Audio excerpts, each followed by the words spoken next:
Moon पर मिले हुए पानी से बनाया जाएगा रॉकेट फ्यूल। ये न्यूज़ पहली बार सुनने में काफी वियर्ड तो लगती है, लेकिन आने वाले सालों में हो सकता है कि ये आइडिया आगे जाकर स्पेस रिसर्च को हमेशा के लिए बदल कर रख दे। क्योंकि अगर चांद पर पाए जाने वाले पानी को एक फ्यूल की तरह यूज किया जा सके तो स्पेस रिसर्च में होने वाले खर्चों को काफी कम किया जा सकता है। चंद्रयान 3 भी मून पर इसी फैक्टर की रिसर्च करने वाला है, लेकिन आखिर कैसे, इसकी पूरी कहानी इस वीडियो में जानते हैं। Who found water on moon? सबसे पहले मून पर प्रेजेंट वाटर की डिस्कवरी इंडिया के चंद्रयान ने 15 साल पहले यानी 2008 में की थी। उससे पहले 1971 में अमेरिका के अपोलो 14 ने मून पर वाटर वेपर होने के एविडेंसेस को नोटिस किया था। लेकिन जब साइंटिस्ट को मून सरफेस पर वाटर होने के एविडेंसेस मिले थे तो उनको ये समझ नहीं आ रहा था कि मून पर ये वाटर आखिर आया कहां से, और एयरलेस एटमॉस्फेयर वाले मून पर मौजूद वाटर का ओरिजिन किधर से हुआ। लेकिन चांद पर पानी मिलने के पूरे 14 साल बाद यानी 2022 में अलास्का फेयरबैंक्स जियोग्राफिकल इंस्टीट्यूट के साइंटिस्ट ने यह हिंट दिया कि मून पर पाया जाने वाला पानी का ओरिजिन और कहीं नहीं से बल्कि अर्थ से ही हुआ है। इन साइंटिस्ट ने अपनी रिसर्च के दौरान ये अंदाजा लगाया कि जब जब मून अर्थ के मैग्नेटोस्फीयर यानी कि मैग्नेटिक फील्ड में आता है तो अर्थ से कुछ हाइड्रोजन और ऑक्सीजन इयॉन्स मून पर ट्रांसफर हो जाते हैं।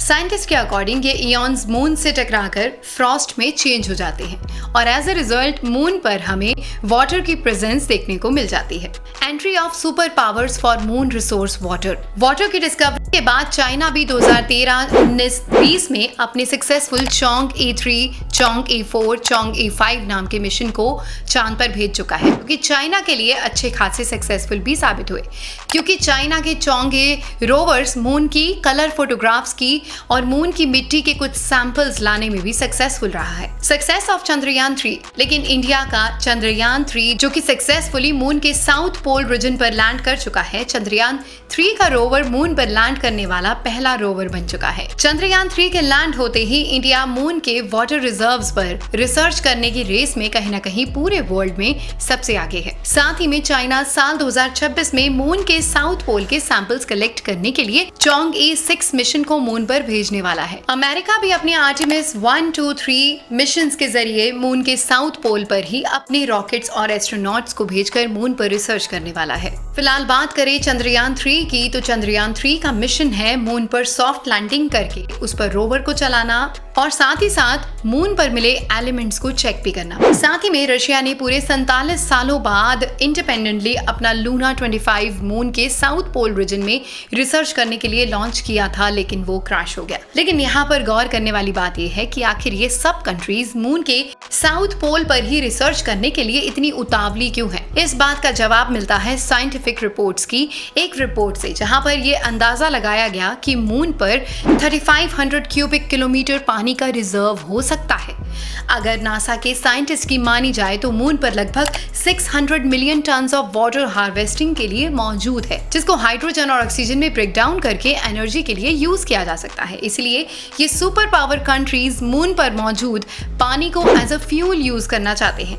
साथ ही में मून पर मौजूद इस पानी को as a life providing source की तरह वो यूज करने वाले हैं। बिग क्वेश्चन अब यहाँ पर सवाल है कि पानी से फ्यूल बनाने वाली बात कहीं ना कहीं एक सवाल जरूर छोड़ती है कि अगर पानी को स्पेस में as a fuel option use किया जा सकता है तो ऐसा हम अर्थ पर क्यों नहीं कर सकते? मतलब हम पेट्रोल की जगह पानी को फ्यूल की तरह यूज क्यों नहीं करते? लेकिन यहाँ पर ध्यान देने वाली बात यह है कि पानी को अर्थ पर as a fuel source use करना कम से कम अभी बिल्कुल भी इकोनॉमिकल नहीं है। साथ ही में लो ग्रेविटी के चलते स्पेसक्राफ्ट को फंक्शन करने के लिए बहुत कम एनर्जी की जरूरत पड़ती है। अमेरिका ने तो पूरे 50 साल बाद अपने आर्टेमिस 3 के जरिए मून पर अपने कुछ एस्ट्रोनॉट्स को रिसर्च के लिए भेजने का प्लान कर लिया है। साइंटिस्ट का कहना है कि मून पर मिले पानी से वो मून को मार्स रिसर्च के लिए एज अ स्पेस स्टेशन भी यूज कर सकते हैं, जिससे कि मार्स पर रिसर्च करने में भी काफी हेल्प मिल सकती है, क्योंकि मार्स पर भेजने वाले मिशंस में सबसे ज्यादा दिक्कत फ्यूल स्टोरेज में ही आती है। और इस वक्त तक अगर मंगलयान को छोड़ दे, जो कि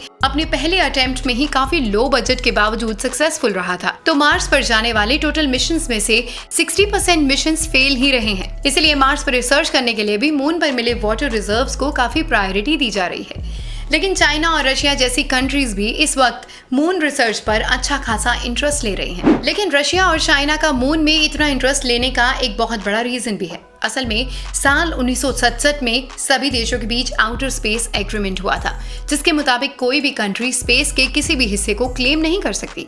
साथ ही में 1979 में 1979 में हुए मून ट्रीटी कोई भी इंटरनेशनल टेंशन को अवॉइड करने के लिए यूएस ने मून ट्रीटी प्रेजेंट की, जिसके कुछ मेन पॉइंट्स की बात की जाए तो कोई भी कंट्री मून पर मिलिट्री एक्टिविटी या फिर हथियारों का यूज नहीं कर सकती और कोई भी कंट्री मून की रिसोर्सेज का कमर्शियल यूज नहीं कर सकती। लेकिन यहाँ पर कंट्रीज की हिपोक्रेसी देखी जाए कि खुद अमेरिका और चाइना और रशिया ने इस ट्रीटी पर साइन ही नहीं किया है। रशिया और चाइना का तो इस ट्रीटी पर खुली तौर पर यही कहना है कि वो अमेरिका के पास स्पेस के रूल्स बनाने का कोई भी राइट नहीं है, और दूसरी तरफ अमेरिका खुद अपने आर्टेमिस 3 मिशन को लॉन्च करके मून पर अपना एक स्पेस स्टेशन बनाने का प्लान कर रहा है। अगर दूसरे शब्दों में कहें तो जो मून के जिस एरिया में सबसे पहले पहुंचेगा वो इस एरिया को कंट्रोल करना चाहता है। पानी से फ्यूल बनाने वाली थ्योरी तो सुनने में अच्छी लगती है, लेकिन फिर भी एक क्वेश्चन हिट करता है कि आखिर रियलिटी में हमें ये टेक्नोलॉजी कब देखने को मिल सकती है। इस सवाल पर नासा के साइंटिस्ट कहते हैं कि हो सकता है कि अगले 5 साल यानी कि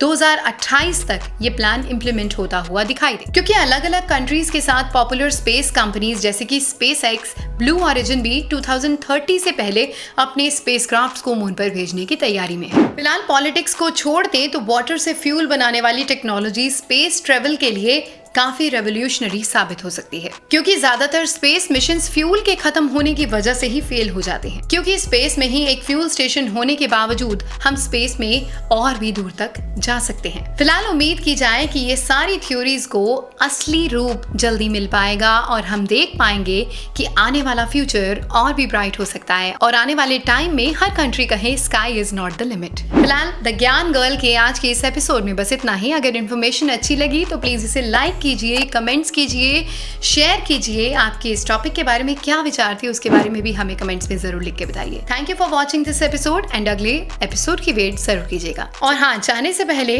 डू सब्सक्राइब द चैनल ताकि हमारे सारे एपिसोड्स आप आगे भी देख पाएं।